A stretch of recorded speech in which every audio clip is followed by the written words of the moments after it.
আহারে আজকে তো আমার দুঃখের সাথে বলতে হয় আমার মা নাই, আমার বাবা নাই।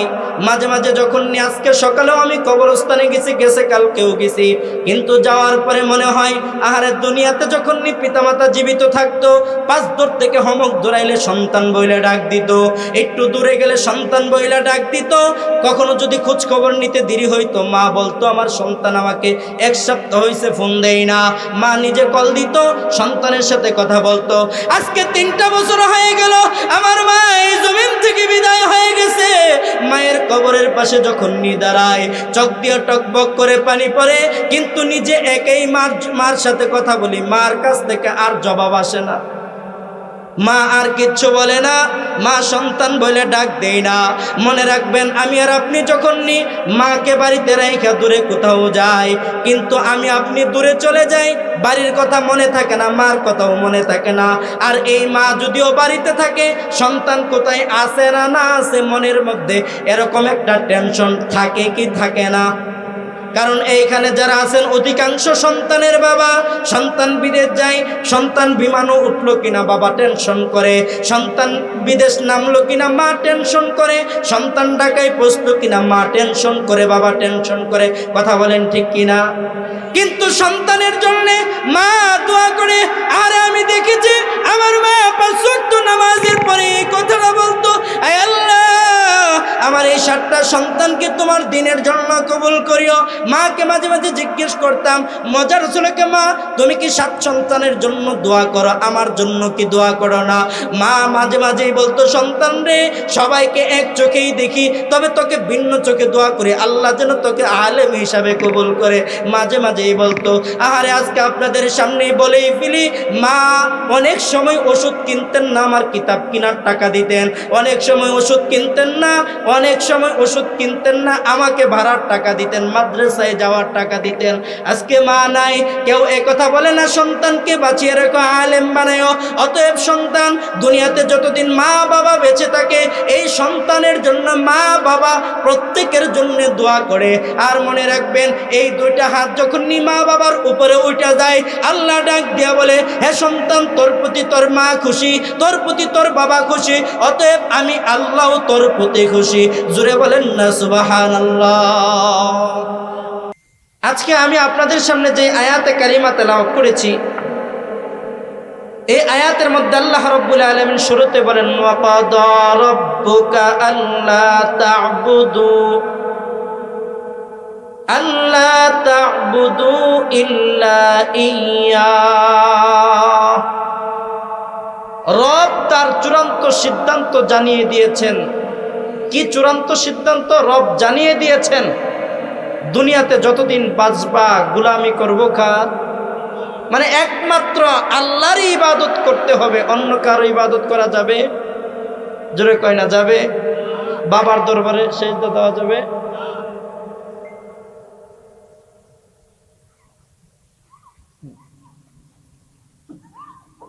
তো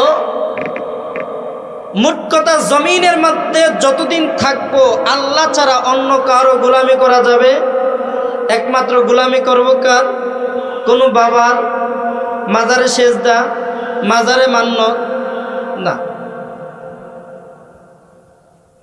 ওয়া বিল ওয়ালিদাইনি ইহসানা। আল্লাহর ইবাদতের পরে আল্লাহ বলছেন, ওয়া বিল ওয়ালিদাইনি ইহসানা, হে সন্তান, তুমি তোমার পিতা মাতার প্রতি দয়া করো, ইহসান করো। ইম্মা ইয়াবলুগান্না ইনদাকাল কিবারা আহাদুহুমা আও কিলাহুমা ফালা তাকুল লাহুমা উফফিন ওয়ালা তানহারহুমা ওয়া কুল লাহুমা কাওলান কারীমা। আল্লাহ বললেন, হে সন্তান, তোমার জীবদ্দশায় তোমার পিতা মাতা যে কোনো একজন যদি বৃদ্ধ অবস্থায় পাও, অথবা উভয়জনকে যদি বৃদ্ধ অবস্থায় পাও, তাহলে তাদের কোনো আচরণে তুমি শব্দটা বলিও না। অথবা তোমার কোনো আচরণে তোমার পিতামাতা উফ শব্দটা বলবে, এটা তো প্রশ্নই হতে পারে। কিন্তু আজকের জমানায় পিতামাতাকে গালিগালাজ করে এমন সন্তান আছে না নাই? জোরে কই না, আছে না নাই? মনে রাখবেন মুসলমান ইমানদার, আল্লাহ রাব্বুল আলামিনের হকের কথা যেই জায়গার মধ্যে বয়ান করেছেন পড়ি, আল্লাহ রাব্বুল আলামিন পিতামাতার কথা বয়ান করেছেন। আল্লাহ বলেন, চূড়ান্ত সিদ্ধান্ত জানিয়ে দিয়ে রব্বুল আলামিন বলেন, একমাত্র জমিনের মধ্যে যতদিন বেঁচে থাকবা ততদিন একমাত্র আল্লাহর গোলামি করবা, রবের ইবাদত করবা। পরেই আল্লাহ বললেন যে তোমার পিতামাতার প্রতি দয়া করবা, ইহসান করবা। মুসলমান ইমানদার ভালো করে বুঝবেন, আজকের এই জমানার মধ্যে আমরা সন্তান হয়ে পিতামাতার দুঃখ কষ্টকে সহ্য করতে চাই না, পিতামাতার দুঃখ কষ্টকে বাড়াবাড়ি করতে চাই না। আমরা ভালো আছি, আমরা ভালো আছি এই চিন্তা করি। কিন্তু একটা কথা ভালো করে মনে রাখেন, যেই মা আপনাকে 10 মাস 10 দিন গর্ভধারণ করেন সন্তান, এই মা সাধারণভাবে কোনো 10 মাস 10 দিন আপনাকে গর্ভে ধারণ করেন না। আমি আর আপনি যদি 3 কেজি অথবা 5 কেজি একটা ব্যাগ নিয়ে এখান থেকে সাইদাবাদ পর্যন্ত যাই, হাতের অদল বদল হয় কি হয় না? কিন্তু একটা মা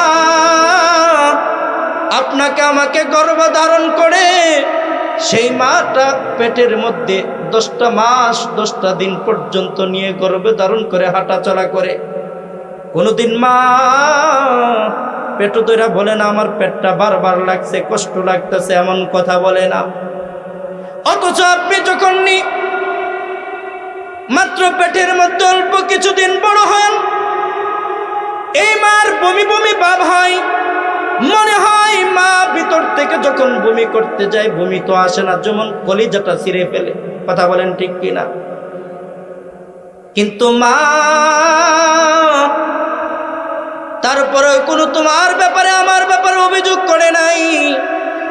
কিছুদিন যাওয়ার পরে আবার যখন আমার আপনার হাত পা গজায়, আহারে এই পেটের মধ্যে যখন বাচ্চাটা লড়াচড়ি করে, একটু এদিক সেদিক তাকায়, তখন এই সন্তানটা ছোট্ট ছোট্ট পা দিয়া মার নরম জায়গার মধ্যে কলিজার মধ্যে আঘাত করে। কথা বলেন ঠিক কিনা? মা কষ্ট পায়, কখনো কখনো মা চিৎ করে শোয়, যখন এই চিতে শুইতে পারে না আবার অপর দিকে চিৎ করে শোয়। এই কষ্ট নিয়ে আমাকে আপনাকে মা গর্ভধারণ করেন। এই গর্ভধারণের পরে যখন মা আমাকে আপনাকে ভূমিষ্ঠ করতে যায়, ডাক্তারি সায়েন্স অনুযায়ী ডাক্তার বলে একটা মানুষ সর্বোচ্চ 30 থেকে 36% ব্যথা সহ্য করতে পারে। কিন্তু একটা মা যখন আমাকে আপনাকে ভূমিষ্ঠ করে জমিনের মধ্যে আনে, ওই মা যখন ব্যথা ওঠে শুধু 30 থেকে 36% নয়, বরং 50 থেকে 56% ব্যথা ওঠে। এই ব্যথার চোটে কিছু মা দুনিয়াতে বেঁচে যায়, আবার কিছু মা সন্তানকে দুনিয়াতে আনতে যায়, নিজেই দুনিয়া থেকে বিদায় হয়ে যায়। কথা বলুন ঠিক কিনা? এই মা 10 মাস 10 দিন গর্ভধারণের পর, মা দুনিয়াতে আসার পরে, সন্তান দুনিয়াতে আসার পরে মা সন্তানের চেহারার দিকে তাকাইয়া 10 মাস 10 দিনের কষ্টকে ভুলে যায়। কথা বলেন ঠিক কিনা? এই মা 10 মাসের 10 দিনের কষ্ট আর মনে রাখে না। সন্তানকে নিয়ে কখনো একুল ওকুল করে সন্তানকে লালন পালন করে। বাবারে ভালো করে বুঝবেন কথাগুলা। আমার আপনারা আমরা দুনিয়াতে আসি যখন আমরা একটু শক্তিশালী হয়ে যাই, পিতামাতা যখন বৃদ্ধ হয়ে যায়, তখন পিতামাতার দিকে তাকাবার আমার আপনার সময় হয় না, পিতামাতার কথা শোনার সময় আমার আপনার হয় না। কত সন্তান আছে বৃদ্ধ মাকে লাত্তি মারে, বৃদ্ধ বাবাকে লাত্তি মারে। আহারে কত সন্তান আছে বৃদ্ধ মাকে খাবার পর্যন্ত দেয় না, ওষুধের টাকা দিতে চাই না, অথচ 3 কথার সাথী পাইয়া ওই 3 কথার সাথীর বাবা মাকে সব দিতে চাই। কথা বলুন ঠিক কিনা? মুসলমান ইমানদার ভালো করে বুঝবেন, এই মা 10 মাস 10 দিন গর্ভধারণ করেই কিন্তু ক্ষান্ত হয় না। মা এই ছোট্ট সন্তানটাকে নিয়ে লালন পালন করে, 2.5 বছর পর্যন্ত দুধ পান করায়। এই 2.5 বছর দুধ পান করাইতে যাইয়া কনকনে শীতের মধ্যে সন্তান যখন প্রস্রাব করে দেই, এই প্রস্রাবের জায়গায় মা শুয়া সুস্থ ভালো জায়গাটার মধ্যে এই সন্তানটাকে শুয়াই। কথা বলুন ঠিক কিনা?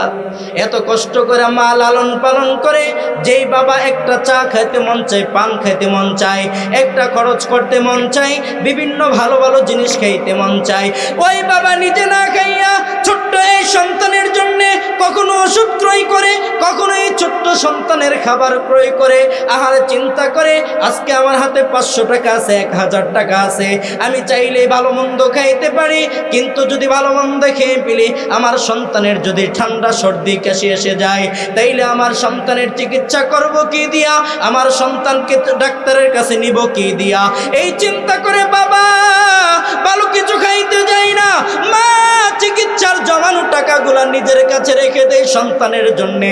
কিন্তু এই সন্তান যখন বড় হয়ে যায়, তখন মা কেউ ভুলে যায়, বাবা কেউ ভুলে যায়। হে সন্তান, ভালো করে বুঝে নাও, কত সন্তান জমানার মধ্যে আছে যেই সন্তান বাবা মার কষ্টকে ভাগাভাগি করতে চায় না, লক্ষ লক্ষ টাকা কামাই করে নরসিংদীর শহরে বাড়ি বানায়, ঢাকার শহরে বাড়ি বানায়, শ্বশুর বাড়িতে বাড়ি বানায়, কিন্তু পিতামাতার খবর নেই না, এমন সন্তান আছে না নাই? মুসলমান ইমানদার, আল্লাহ বুঝিয়ে দেন, হে বান্দা, দুনিয়াতে তোমাকে আমি আল্লাহ এমন এক বিধান দিয়েছে, আল্লাহর ইবাদতের পরেই পিতামাতার খেদমতের বিধান দিয়েছেন। কেমনে করবা পিতামাতার খেদমত? বলে আমরা বলি পিতামাতা মরলেই তো খেদমত শেষ। আল্লাহর নবী বলেন, না না না, যেদিন তুমি এই জমানা থেকে, এই জমিন থেকে চলে যাবা, অর্থাৎ তোমার পিতামাতা কবরে গেছে, তোমার খেদমত শেষ হয় নাই, তোমার দায়িত্ব শেষ হয় নাই, বরঞ্চ তুমি যেদিন কবরে যাইবা সেদিন তোমার দায়িত্ব পিতামাতা থেকে শেষ হবে। কথা বলেন ঠিক কিনা? আল্লাহ তাআলা এই পিতামাতার জন্য অত্যন্ত সুন্দর সুন্দর, পিতামাতা অত্যন্ত কষ্ট করে সন্তানের জন্য। শুধু তাই নয় রে মুমিন মুসলমান, ভালো করে বুঝেন, নবীর এক সাহাবী হযরত আলকামা রাদিয়াল্লাহু তাআলা আনহু আল্লাহর নবীর হাতে হাত রেখা কালিমা পড়ে মুসলমান হয়েছেন। নবীর সুন্নাহ মতে জীবনটা সুন্দর করে চালায়, নবীর তরিকায় এই জমিনের মধ্যে জীবনটা চালায়, নবীর তরিকা অনুযায়ী চলে, আল্লাহর বিধান মানার চেষ্টা করে। নবীর সাহাবী হযরত আলকামা মায়ার নবীর কথা মতো নিজের জীবনটাকে সুন্দরভাবে চালায়। মুসলমান ইমানদার, একদিন হঠাৎ করে নবীজি মসজিদে নববীতে বসা, এমন সময় খবর আসলো, ও ইয়া রাসূলুল্লাহ, আপনার সাহাবী হযরতে আলকামা মৃত্যু সজ্জায়, কিন্তু এখনো কালিমা পড়ে মৃত্যু হতেছে না। নবী, আপনার সাহাবী অত্যন্ত কষ্ট করতেছে, সাহাবীর মৃত্যু হচ্ছে না, কালিমা নসিব হচ্ছে না। মায়ার নবীর কাছে খবর আসার পরে মায়ার নবী একটা 4 জনের সাহাবীর জামাতকে পাঠাইলেন, যাও যাও আমার সাহাবী হযরত আলকামাকে যাইয়া সুন্দর করে কালিমার তালকিনটা পড়াইয়া দাও। সাহাবীদের 4 জনের জামাত যখন হযরতে আলকামার কাছে চলে গেল, হযরতে আলকামার চতুর্পার্শ্বে সুন্দর করে বসে গেল, হযরতে আলকামাকে কালিমার তালকিন দিচ্ছে, কিন্তু মুখ দিয়ে তো কোনোভাবেই কালিমা বের হয় না। নাউজুবিল্লাহ, কালিমা তো বের হচ্ছে না। নবীর 4 জনের সাহাবীর জামাত চলে আসলো, এমন সময় রাসূলকে ডেকে বলে, ও ইয়া রাসূলুল্লাহ, আপনার সাহাবী হযরত আলকামার জবান দিয়ে তো কালিমা বের হইতেছে না। আল্লাহর নবী চিন্তিত হয়ে গেলেন। নবী সাহাবীকে ডেকে বললেন, যাও যাও আলকামার মাকে বলো আমার কাছে আসার জন্য। আল্লাহর নবীর সাহাবীর মা হযরতে আলকামা যখন নবীর কাছে আসলেন, আসার পর নবী ডাক দিয়ে বলে, মা, সন্তান আলকামা কি আপনার? বলে, হ্যাঁ সন্তান আলকামা আমার। নবী ডাক দিয়ে বললেন, মা গো, আপনার সন্তানের গড়গড়া হয়ে গেছে, এখনো মৃত্যু হইতেছে না, কালিমা নসিব হইতেছে না, আপনি বলেন না মা, আপনার সন্তান কোন অন্যায় করেছে, কি অন্যায় করেছে?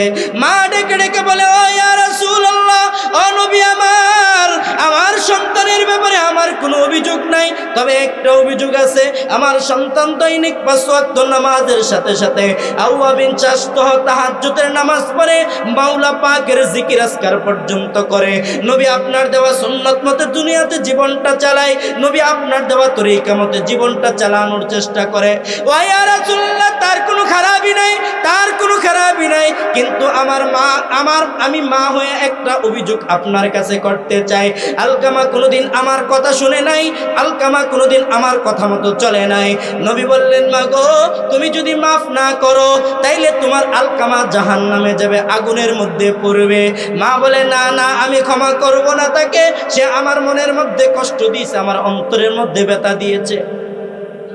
মা যখন এই অভিযোগ করলেন, নবী ডাক দিয়ে বললেন, যেহেতু ক্ষমাই করব না, সাহাবীদের জামাতকে ডেকে ডেকে বললেন, এরে আমার সাহাবীরা, যাও যাও জঙ্গলে চলে যাও, ওই জঙ্গল থেকে কাঠ কেটে এনে আমি আলকামার বাড়িতে জমা করো, আমি নবী আলকামাকে আগুন দিয়ে জ্বালায়া দিব। মাকে ডাক দিয়ে বলে, মা এখনো কি তুমি ক্ষমা করবে না? মা বলে, না না, আমি আলকামাকে ক্ষমা করব না।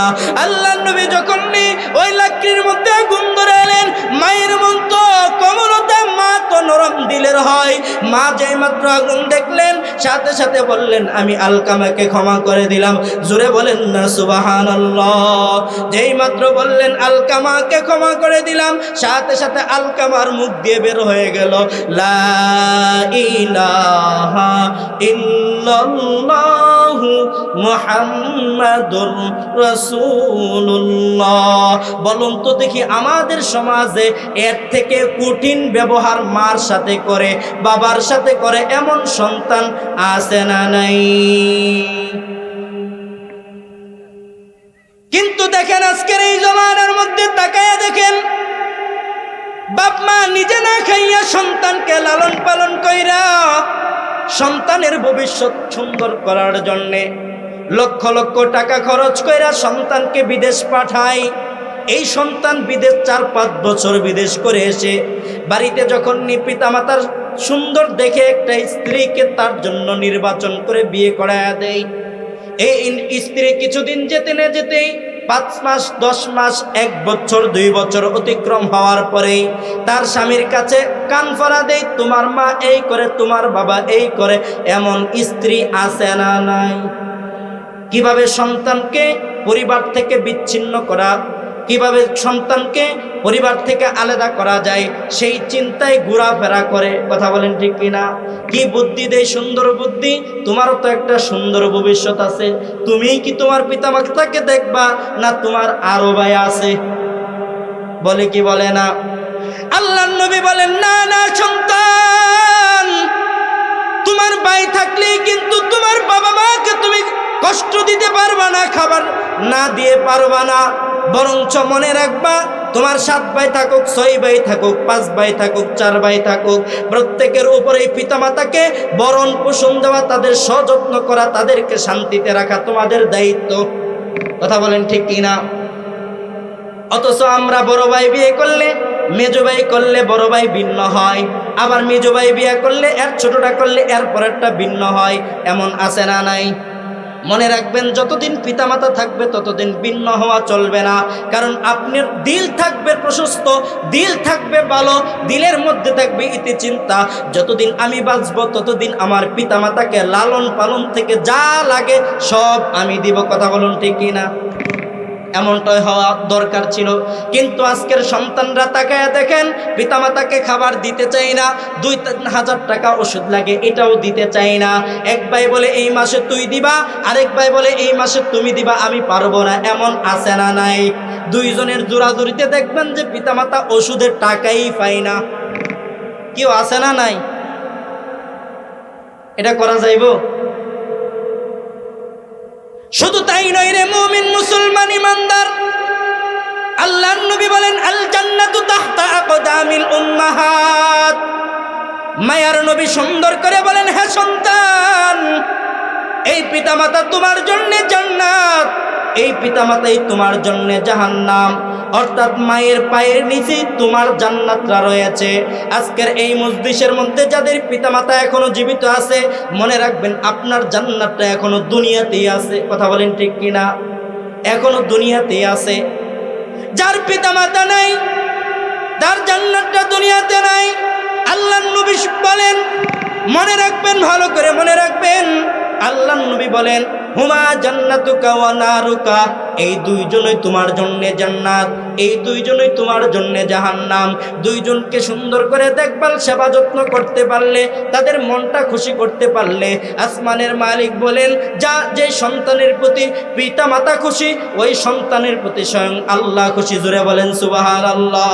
যেই সন্তানের প্রতি পিতা মাতা নারাজ, ওই সন্তানের প্রতি আল্লাহ নারাজ। বলুন তো দেখি, আল্লাহ নারাজ হলে তার ঠিকানা জান্নাত না জাহান্নাম?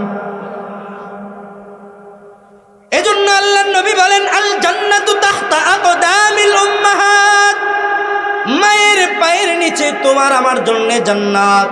অতএব মা বাবার খেদমত করার দরকার আছে না নাই? জোরে কয় না? পিতামাতার খেদমত করবেন বাবা, এই পিতামাতা তোমার জন্য রহমত। বনি ইসরাইলের এক ঘটনা হাদিসের কিতাবের মধ্যে ঘটনা আসছে। মায়ের দোয়া সন্তানের জন্য কবুল, মায়ের বদদোয়া সন্তানের জন্য কবুল। মা যদি কোনো সন্তানকে বদদোয়া দেয়, এই সন্তানের বিপক্ষে সাথে সাথে দোয়াটা কবুল হয়ে যায়। মা যখন কোনো সন্তানের জন্য দোয়া দেয়, এই দোয়াটা সাথে সাথে সন্তানের জন্য লেগে যায়। আরে মুসলমান ইমানদার, এই বনি ইসরাইলের এক যুবক, নাম তার জুরাইজ, আল্লাহর ওলি জুরাইজ, দৈনিক 5 ওয়াক্ত নামাজ পড়ে, আল্লাহর গোলামি করে, আল্লাহর ইবাদত করে। এই জুরাইজ এলাকার মধ্যে ইবাদত একজন আবেদ হিসাবে প্রসিদ্ধ হয়ে যায়, একজন বুজুর্গ হিসাবে প্রসিদ্ধ হয়ে যায়। জুরাইজ চিন্তা করতে লাগলো, বাড়িতে ইবাদত করলে মা ডাকে, সন্তান ডাকে, সবাই ডাকে, অতএব বাড়িতে ইবাদত করা যাবে না। এই চিন্তা করে এই জুরাইজ যখন জঙ্গলে চলে গেল, নীরব স্থানে চলে গেল, যেই স্থানে ইবাদতের জন্য কেউ বাধা দিবে না, কেউ বলবে না, তোমাকে ডাকবে না, এমন এক নীরব স্থানে যখন জুরাইজ চলে যায়, এই নীরব স্থানে যাওয়ার পরে কেউ আর তাকে ডিস্টার্ব করে না। মা তো জীবিত, মা যদি কোনো সন্তানকে দেখতে না পায়, মার মন তো ছটফট করে। জুরাইজ এক ঝুপড়ি ঘরের মধ্যে, ওই জঙ্গলের মধ্যে ইবাদতের মধ্যে মগ্ন। পিছন থেকে মা জুরাইজকে ডাক দিয়া বলে, বাবা জুরাইজ, শুনছনি রে, আমার সাথে কি তুমি কথা বলবে না? প্রথম দিন যাই জুরাইজের কোনো জবাব আসে না। মা যখন যাই, জুরাইজ নফল নামাজের মধ্যে থাকে, নামাজও ছাড়ে না। জুরাইজ মার ডাকে সাড়াও দেয় না। মা যখন ডাক দিয়ে, জুরাইজ চিন্তা করে, একদিক দিয়ে আমি মাওলার দরবারে তাকায় রইছি, আর একদিক দিয়ে আমার মা ডাকতেছে, আমি কার ডাকে সাড়া দিব? এই চিন্তা করে মার ডাকে সাড়া দেয় না। একদিন, 2 দিন, 3 দিন যখন মা চলে যায়, ওই জঙ্গলের মধ্যে যাওয়ার পর মা জুরাইজকে ডাক দেয়, হ্যাঁ সন্তান, তুমি কি আমার ডাকে আর সাড়া দিবা না? যেই মাত্র এই কথা বলে, সন্তান তো ডাকে সাড়া দেয় না। সাথে সাথে মায়ের মনের মধ্যে কষ্ট লেগে গেল। মা ডাক দিয়া বলল, ও সন্তান, তোর যেহেতু মার চেহারা দেখার সময় হয় না, মনে রাখবি, মরণের আগে বেশ্যা নারীর চেহারা দেখায়া আল্লাহ তোর মৃত্যু দিব। জুড়ে বলেন নাউযুবিল্লাহ। অথচ মায়ের নবী বলেন, যে সন্তান মায়ের চেহারার দিকে একবার সুনজরে তাকাবে, এই সুনজরে তাকানোর কারণে আল্লাহ তাআলা একটা কবুল হজের সওয়াব এই সন্তানের আমলনামায় দান করে।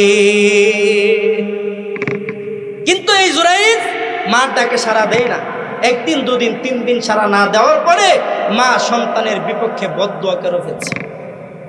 যেই মাত্র এই বদদোয়া করে ফেলল, কিছুদিন যাওয়ার পরে মা আর ওই জঙ্গলের মধ্যে যায় না। হঠাৎ করে এলাকার একটা মেয়ে, দুশ্চরিত্রা একটা মেয়ের গর্ভে সন্তান, এই দুশ্চরিত্রা মেয়ে রাখাল সাথে জিনা করেছে। অর্থাৎ তৎকালীন জমানায় ছাগল চড়াইতো, এই ছাগল চড়ানোর রাখালের সাথে এই দুশ্চরিত্রা মেয়েটা জিনা করেছে, খারাপ কাজ করেছে। খারাপ কাজ করার পরে এই মেয়েটার গর্ভে সন্তান চলে এসেছে। রাখালের কথা মানুষের কাছে প্রচার হয়ে যায়, তাইলে এই রাখালকে মেরে ফেলবে। অতএব রাখাল বুদ্ধি দিল, তুমি যাইয়া বলবা যে এলাকার জঙ্গলের মধ্যে, যে চুপড়ির মধ্যে এক আল্লাহর গোলাম ইবাদত করে, এটা আসলে মূলত ফিসাব না, এই ফিসাবেই আমার সাথে জিনা করছে। জুড়ে বলেন নাউযুবিল্লাহ, জুড়ে বলেন না নাউযুবিল্লাহ। মেয়ে এলাকার মধ্যে ছড়াইছে যে আল্লাহর ওলি আমার সাথে জিনা করছে। ওই যে মা যে বদদোয়া করছে সন্তানের জন্য, লেগে গেছে। যেই মাত্রই কথা বলে দিলেন, এলাকার যেই যুবক আছে যুবকরা মিলে আল্লাহর ওলির কোটের এই জুফরি গড়টাকে ভেঙে ফেলে, আল্লাহর ওলির জুফরি গড়টা ভেঙে ফেলে অবশেষে আল্লাহর ওলিকে ডাক দিয়ে বলে, তোমাকে তো মনে করছিলাম তুমি বড় একজন ভালো লোক, পিশাব, কিন্তু তুমি কিভাবে এই মেয়ের সাথে জিনা করেছো? জোরে বলেন না নাউজুবিল্লাহ। এলাকার মানুষেরা তাকে হেনস্থ করার জন্য যুবকরা মিলা তাকে জুতার মালা পরাইয়া এলাকার মধ্যে ঘুরাইছে আর তার ইজ্জত নষ্ট করছে। জোরে বলেন না নাউজুবিল্লাহ। এলাকার মধ্যে ইজ্জত নষ্ট করার পরে আল্লাহর ওলি বলে, না না, এই সন্তান আমার না। আল্লাহর ওলি যখন এই কথা বললেন, এলাকার মানুষ বললে, সন্তান না হইলে মেয়ে কি মিথ্যা কথা বলে? আসলে আজকের জমানায় মেয়েরা যা বলে তাই সত্য, ছেলেরা যদিও কসম করে বলে। কথা বলেন ঠিক কি না? সত্য। মা হাজার কথা কয়, সন্তান রে বিশ্বাস করে না। বউ যা কো তাই কি কথা কয় না, বউর কথাই কি করে বিশ্বাস করে, মার কথা বিশ্বাস করে না। অথচ এই মা 10 মাস 10 দিন গর্ভধারণ করছে। এরে মুসলমান ইমানদার, আল্লাহর ওলি জুরাইজকে অত্যন্ত অপমান করলেন। আল্লাহর ওলি জুরাইজ বলতে লাগলেন, এই সন্তান যেদিন ভূমিষ্ঠ হবে সেদিন এই সত্যাই তো প্রমাণ হবে এই সন্তানের বাবাকে। জোরে বলেন না সুবহানাল্লাহ। আল্লাহর ওলি জঙ্গলে চলে গেলেন।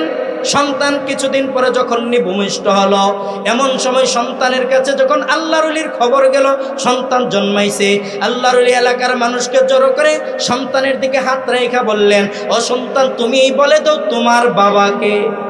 যেই মাত্র এই কথা বললেন, আল্লাহর কুদরতে সন্তানের মুখ দিয়ে কথা বের হয়ে গেল। সাথে সাথে বলে ফেললেন যে এই সন্তানের মূলত বাবা হলো ওই রাখাল। জোরে বলেন না সুবহানাল্লাহ।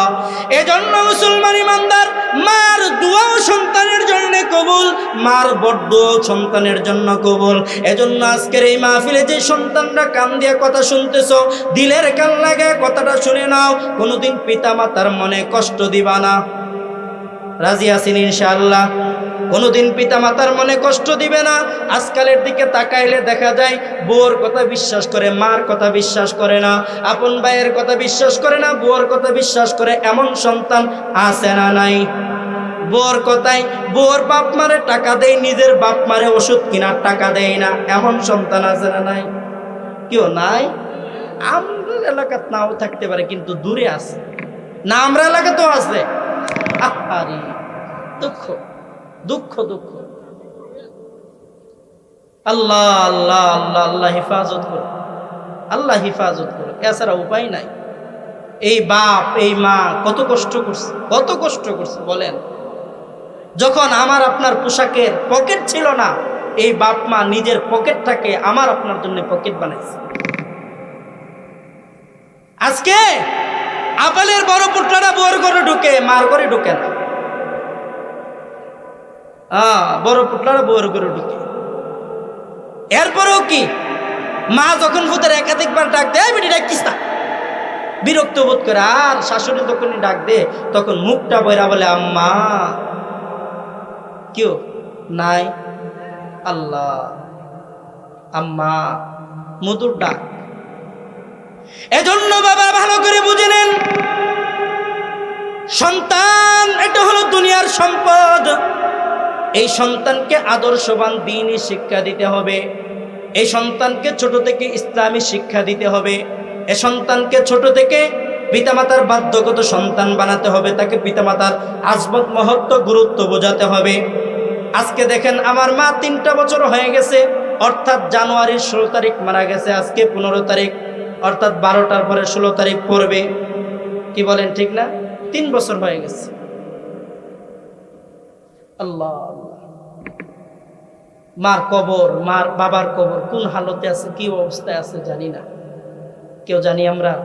অথচ দেখেন, দেশ থেকে দেশান্তর, দূর থেকে দূরে পর্যন্ত খবর আনা নেওয়া যায়, কিন্তু বাবা মার এই কবরের পাশে দাঁড়ায়ও খবর নেওয়া যায়।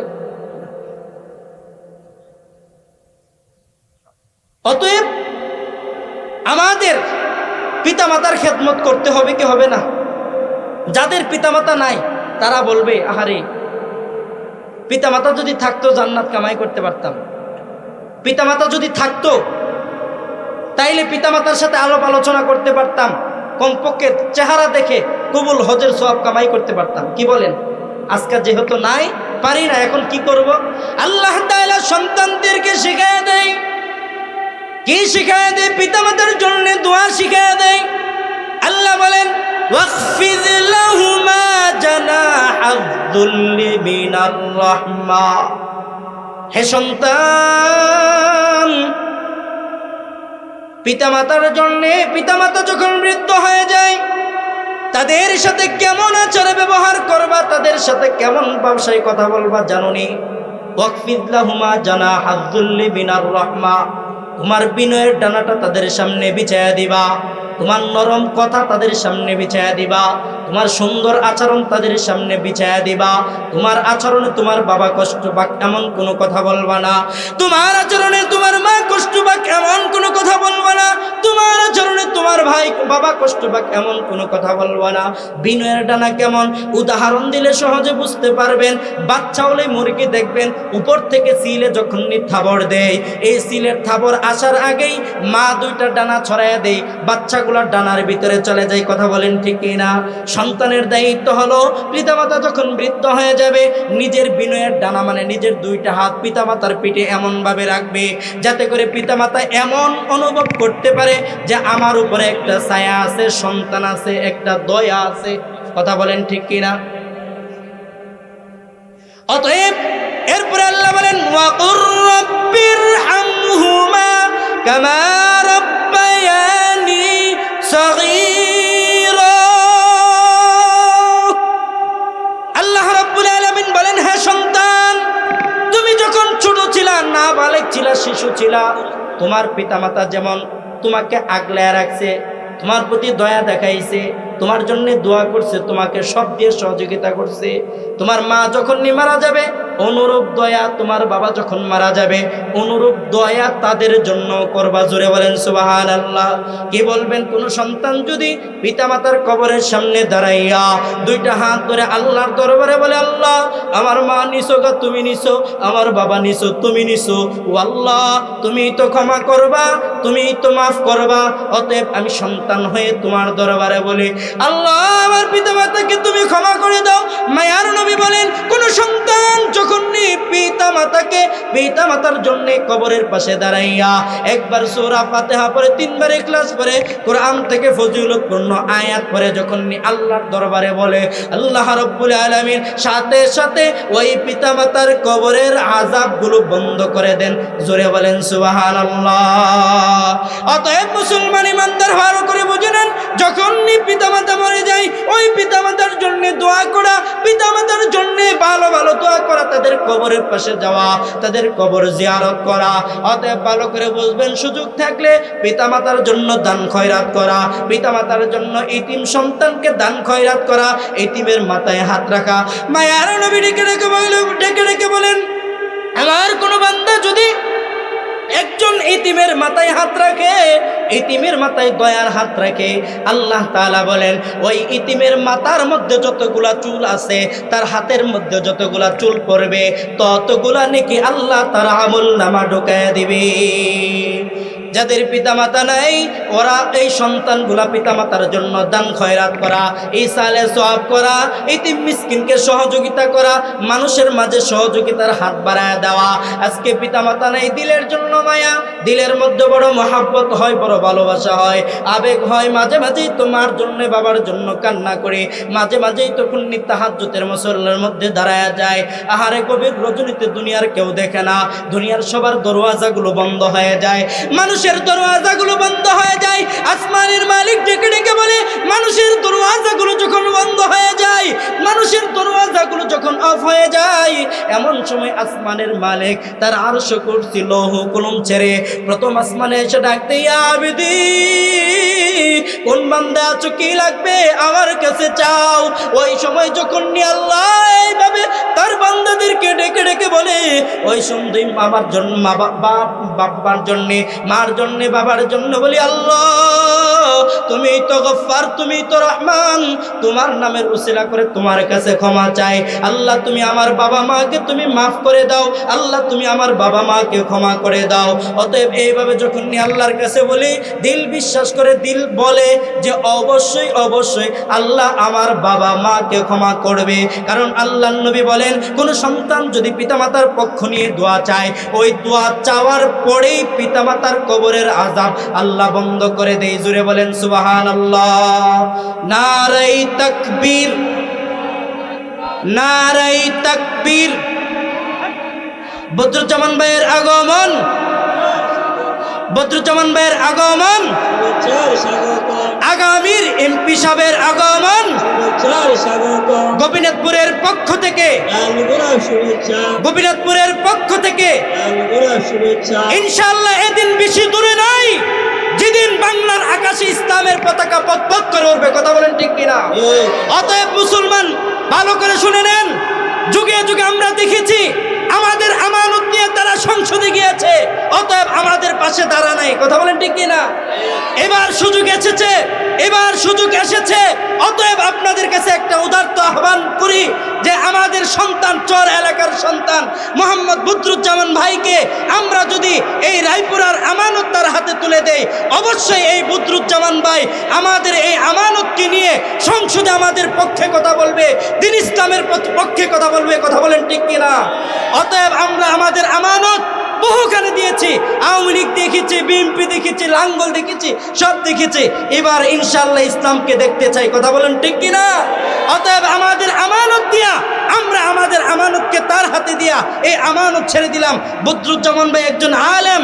আমি ওই দিন বেলোয়ারচরে ভাইকে সাক্ষী রেখে বলেছিলাম, ভাই আল্লাহ যদি আপনাকে সংসদে নেই, যদি আমাদের পাশে না দাঁড়ান, তাইলে সাইদাবাদ ঘাটে আপনাকে আটকাবো। বলছিলাম ভাইকে, অবশ্যই আমরা ভাইয়ের পাশে আছি তো ইনশাআল্লাহ। আমাদের মূল্যবান আমানত দিয়া ইনশাআল্লাহ আমাদের এই চর এলাকার সন্তানকে সংসদে নিতে চাই তো ইনশাআল্লাহ। আল্লাহ পাক ভাইকে ভাইয়ের জায়গা থেকে আল্লাহ তাআলা বিজয় দান করুক, আর আজকের মাহফিলকেও কবুল করুক। এখন ভাই আলোচনা করবে, আমার আলোচনা এখানেই শেষ। আসসালামু আলাইকুম ওয়া রাহমাতুল্লাহ।